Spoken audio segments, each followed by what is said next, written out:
Excited for this is what you work for, is to get to the first game, and so we're very excited and looking forward to the opportunity on Monday night. So we got a lot of stuff we got to get fixed from our exhibitions. Certainly most of you guys were at the South Carolina exhibition, but the other one most people didn't see. But the back end of our press has got to get better. Teams have been exploiting that. South Carolina was able to exploit that, so that's been a huge point of emphasis, is getting our pressure better and being a little bit more solid defensively in the half court. We've been averaging giving up 11 middle drives a game in both of those two scrimmages. That number needs to be closer to 6 or 7. We're going to give up some middle just by the way we play, but that number needs to be 4 or 5 less than that. 11 is going to be a hard way to live all year and put too much stress on our defense if we're doing that. And we're going to do a good job Monday night of guarding without fouling. They were top 30 in the country last year in free throw rate. Each of the last 5 years they've been top 100, so we've got to do a good job guarding them and staying in front without fouling. So scoring on them will be tough. They about 1 in every 5 possessions are going to play a zone, so they play a 2-3 or 1-3-1, a triangle and 2, a boxing 1. They've got all sorts of different zones, all sorts of different things. They also play pressure man. They're going to press us. It'll be important for us to hang on to the ball. We haven't been very good assist to turnover wise either. I've been pretty disappointed with that. Overall, our assist to turnover in the 2 exhibitions we've had is 1-to-1, 26 assists, 26 turnovers. Our problem's really our bench. Our bench have 2 assists and 11 turnovers. That's certainly problematic. They were each of the last 6 years they've been top 100 in the country in forced turnover rate, and so if we can't handle the ball better against that, it's going to be an issue. So that's something that's going to be important going into Monday night. Been disappointed we're leaving points at the free throw line as well. Been tracking as a 75% free throw shooting team. We're shooting 66% in the 2 scrimmages, which we're leaving 1.8. You round it up, probably 2 points a game. We're leaving 2 points a game on the table, which we're going to need those 2 points. 77% of conference games are 3 possessions or less, so you need 2 points. We can't be leaving points. At the at the free throw line. So we're not going to get a ton of threes off against them. They do a great job guarding the 3-point line. They're top 50. Coach Moulton does a great job, but they've been 11 times he's been top 50 in the country in 3-point field goal percentage defense. So they just don't let you get them off. They do a great job there. We're going to have to get on the offensive glass, get the ball in the paint, and be able to finish at the rim. So those will be some big challenges for us. They got good personnel. They've got their point guard 2 back. Averaged about 4 assists a game. Johnson, good player. Averaged 4 assists a game. They shot 59% from 2 and 39% from 3 on his assists. So that shows he's getting deep in the paint and getting them good looks. They got 2 40+% 3-point shooters in Lattimore and Arnold, number 3. Those guys can really shoot it. They got good personnel. They got a kid Slack I'm familiar with. He was at Northwestern State, which was in the league with us at McNeese. Who's now he went to West Virginia State, averaged I think 18 and 5 at West Virginia State. So they got good personnel. They play hard. Play a bunch of different things. So they'll cause some challenges for us on Monday night, and hopefully we've improved and gotten better since last Sunday. Who wants the mic? Brian. Hey Coach, Brian Murphy with WRL. You've obviously been at some big places for some openers, and I'm sure there was lots of buzz, but you have any sense of what it's going to be like on Monday and just how excited this fan base is and what you're hoping to see from them or what you're hoping to see from your team in that environment? No, I don't, because I haven't been here at State, but I'm excited. We're practicing over in Lenovo this afternoon. We were over there last week for a little bit. You look up and you see all those seats and you go, dang, all these are going to be full for the first game. So I'm excited to see what it's about. I don't think that I will have ever been a part of an opener where there'll be 19,000, 20,000 people. I think that's what makes NC State great. That's what makes our fan base great. That's what makes our program grade is that we're going to put 19.5 in there on a Monday night at 7 o'clock, and just very, very thankful and very, very appreciative of the fans who are going to show up, and I think it'll be should be a fun environment. Coach Chris Lee from WRL as well. First off, I wanted to know if you had a chance to build a relationship in your short time here with Coach Moten. You guys are both known for your big personalities, and also somebody who has deep roots here in Raleigh. Just wanted to see if you had any relationship with him since you've been able to be here in the area. Oh yeah, I've known him a long, long time. So we were actually at a breakfast together probably 2 weeks ago. But I've known Coach since he was a high school coach. I was at VCU at the time, and so no, we stayed in touch and talked. When I got the job, he was one of the first people to call me, and so he's done a phenomenal job with the program. At Central, he had a run there where they were just running the MEAC, and the NIL era has been a little bit different, and he always figures it out. And so as you said, he's got deep ties in the community. He grew up here. He grew up around basketball in this area, and so he's a phenomenal coach. He's a phenomenal person, phenomenal mentor, and he's obviously a great player at Central as well. But I've known him a long time. Our relationship goes back a long, long time, and looking forward to competing against him on Monday night. So we have a lot of mutual friends. I've had some of my friends of mine who work for him as assistants and all sorts of different things. So yeah, no, he's a great guy, great coach, and like I said, they force a ton of turnovers. They don't let you, his stuff is very consistent over time.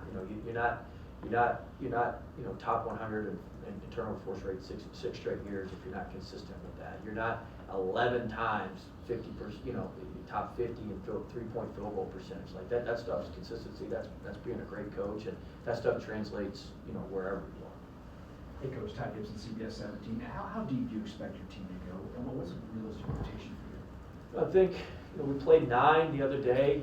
The realistic rotation is probably 9 right now. I'd like to trim that down to 8, but we're not at that point yet. So 9's where we're gonna be at on Monday night. Hey Coach, Trayvon Miles from ABC 11. We've seen some promos with the noise meter and certain things and traditions that you guys are trying to bring back. How important was it for you to kind of lean I don't know what of all this I can comment on. Lean into the old traditions. I don't know of what's NC out State. there and what's not. So. Lean into the old traditions of NC State. How important is it for you to tie in this new era with some of the things that they've been successful with in the past? I think it's important for our fans. I think it's important to connect with our fans. And look, we have an incredible tradition. We have an incredible history of basketball here. So I don't know why we just throw that stuff to the wayside. That stuff's worked for a long time, and for whatever reason we've gotten away from that. Maybe that's why our program's gotten away from being a consistent winner. So I think that you win for a reason and you lose for a reason. If there was stuff that we were doing when we were winning for a reason, I don't understand why we would necessarily stop doing that. So I think it was more just, look, Reed Vial from my staff's done a great job with it. I told him, I said, we gotta go learn this place. We gotta understand what this place is. We gotta know about this. We've had players from every era speak to our team. We got one speaking today before practice. And we want our guys to have an appreciation for that. We have an appreciation for that, and we certainly want to tap in to, you hear from fans. Reed hears from fans. I know. Reed hears from the fans. Shows me. That whether they're older folks, that's what they remember when they were younger. Whether they're younger folks, that's what they grew up with. And so I don't know why we wouldn't tap into that if that was something that was exciting for them and something that was, a fond memory for them. They can create those same memories now that they're older or for their kids. And so we certainly want to tap into our past with those traditions. I want to play like those teams too. That's the most important part. Hey Coach, Jesse McElroy, Spectrum News 1. I know it's been, 5-6 weeks since practice has begun. I know right off the top you mentioned some things you want to see this team improve upon, but overall through the first month or so of the season, do you like the foundation that you've built here so far? Yeah, I mean, you always want more, right? As a coach, you always want more, you always want to do more, you always want more from the guys. But I think we're built on a solid foundation. I think we're built well. We'll see how that plays out over the first couple weeks here of the season. But I feel comfortable with where we are right now. Yes. You've got a couple of games on film that you're able to show the team, and what's the response been like from them so far as you kind of can break it down and just show what they need to work on? Well, I tell you what, that's a good question, Noah. After the Appalachian State game, I think after our first scrimmage,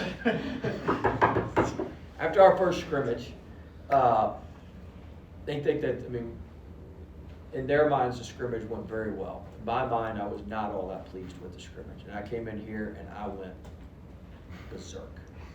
And let everybody know what I thought, and that I didn't think this was very good, and our standards weren't met, and that I was very colorful with what I thought. But that seemed to fall on deaf ears because they're just results oriented, not process oriented. So we had a lull where we didn't practice very well, and I thought we were kind of stuck in neutral. We had been moving up the mountain for a while, but we were stuck in neutral. We kind of plateaued a little bit. And I thought that South Carolina exhibition, South Carolina's a good team. I thought that Sunday, they were way more receptive to my messaging this week than they were after that first one. And, there's things that, we've got to grow as a team, and we've got to have some folks that grow up and understand that, look, just because we won doesn't mean we don't have problems. And we got some people that are just so excited about winning that they can't see the issues. And look, we don't want to win, we want to dominate. Like, you want to dominate. You got to dominate with your discipline. You got to have obsessive attention to detail with what you're doing. Obsessive attention to detail. Anybody that has excellence has obsessive attention to detail. And so we're playing against standards, not necessarily a scoreboard. And I think they covered up our board back there. But there's standards we have to reach every game. And we didn't do that in the first game, and I was not happy about that. And they got up here and they're like, oh yeah, we won, coach, yeah, whatever. But so we're getting better there. We were much more receptive this week to my messaging. The same issues that South Carolina exploited we had in the first one, and we just didn't have the urgency and the edge to get them fixed like we needed to. It's like, oh yeah, we'll fix them.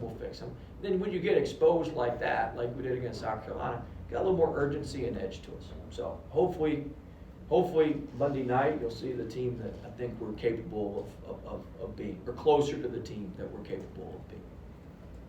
So you've talked about the importance of playing in-state teams, but what about being able to also get in-state teams that are HBCUs and just kind of getting them kind of in here, playing against them, considering the history and everything? I think it's great to play any of the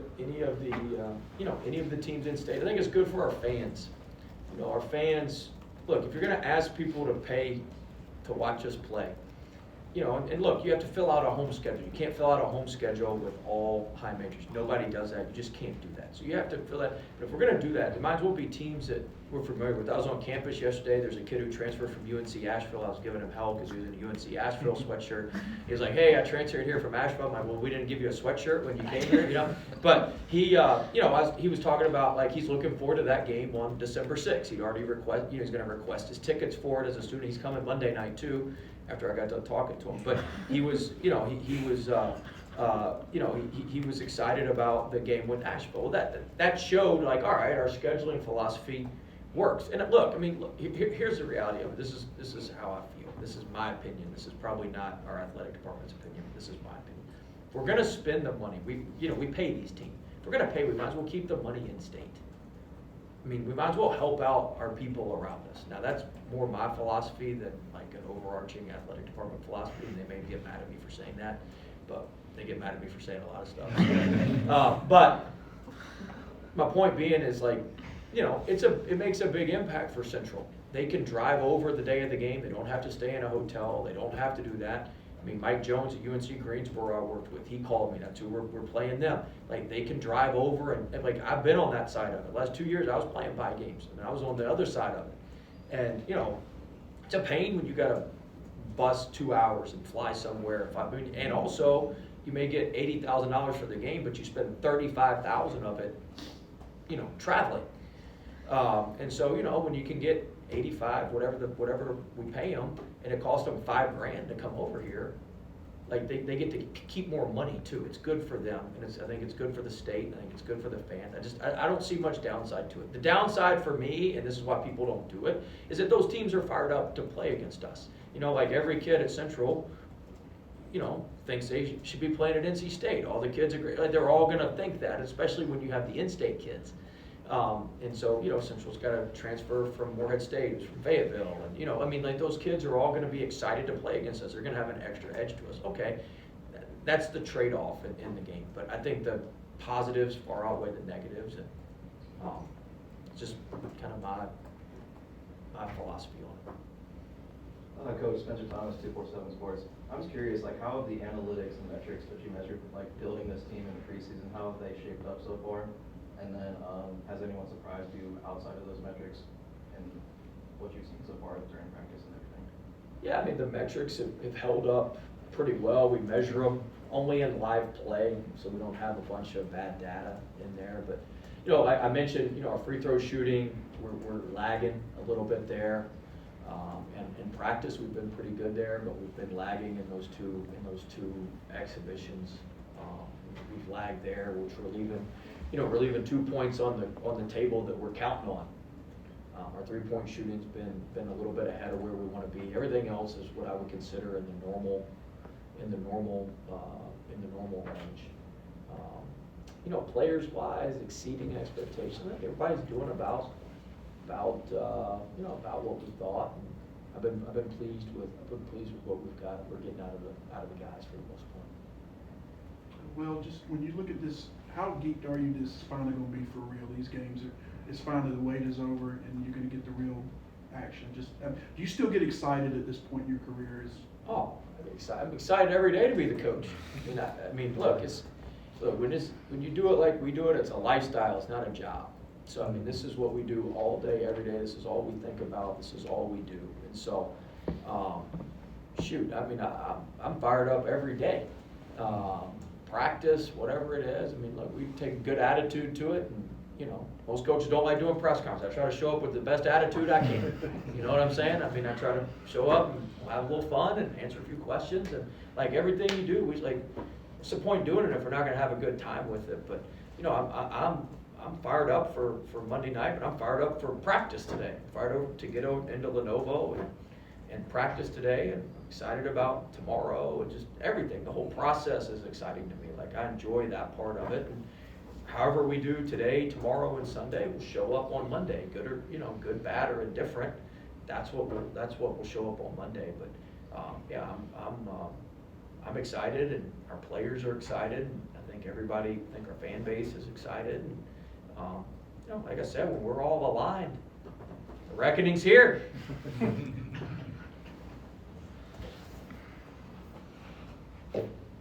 Need to get you a stand for that. You mentioned how the back end of the press led to some open shots against South Carolina. In the half-court defense, it looked like as well, maybe the speed of the way they moved the ball led to some open shots, from three or open lanes. What do you think led to kind of some of the open shots in the half-court defense? Well, I'll start with the press. I talked about the back end of the press. We got beat on the back end of the press, but it started on the front end of the press. We had terrible ball pressure. We let them bring the ball up the middle of the court. It started on the front end of the press, and then what you see is the end result, and it looks terrible. The stuff on the half court starts with the middle drives, starts with our active hands or non-active hands, and they were whipping the ball. We were behind the play too often. We were behind the play. We were chasing the play instead of dictating the action. And so our defense is meant to be, is meant to dictate the action and to be aggressive. And we were very, very passive. And I think we've been able to correct some of that this week. And we haven't shown that. We hadn't been that a ton in practice, but we didn't have the edge that we needed to us. We didn't move with the, and the way we defend, it's like a matchup zone, switching man, whatever you want to call it. But, if one guy doesn't do what they're supposed to do, it's pretty obvious. It leads to open stuff, and we've had,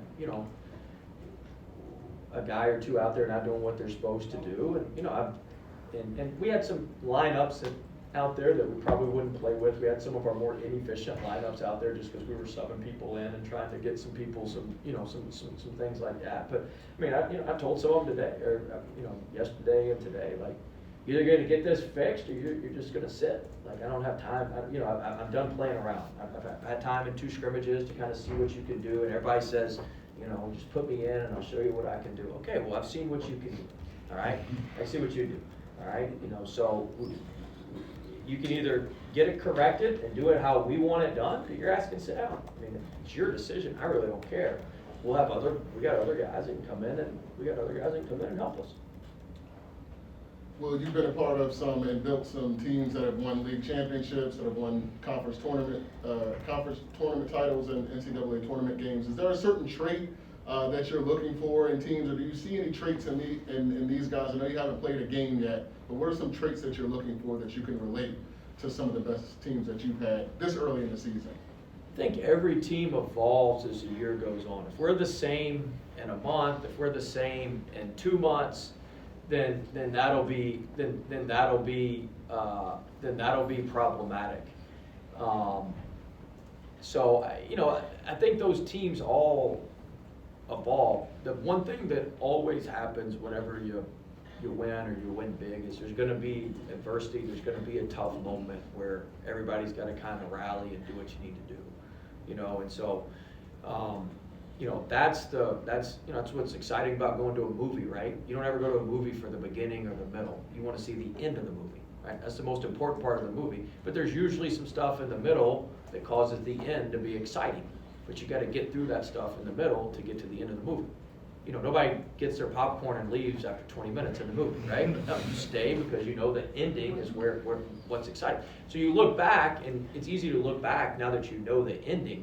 But there's always going to be some tough spots. There's always going to be some adversity. The reason I think this team's built is, the number one characteristic we looked for in each player was resilience. We wanted guys who would overcome some adversity to get here. I've overcome some adversity to get here. A lot of our other folks have as well. So we wanted guys who are resilient and overcome some things to get here. That was one of the questions we asked everybody on their visits.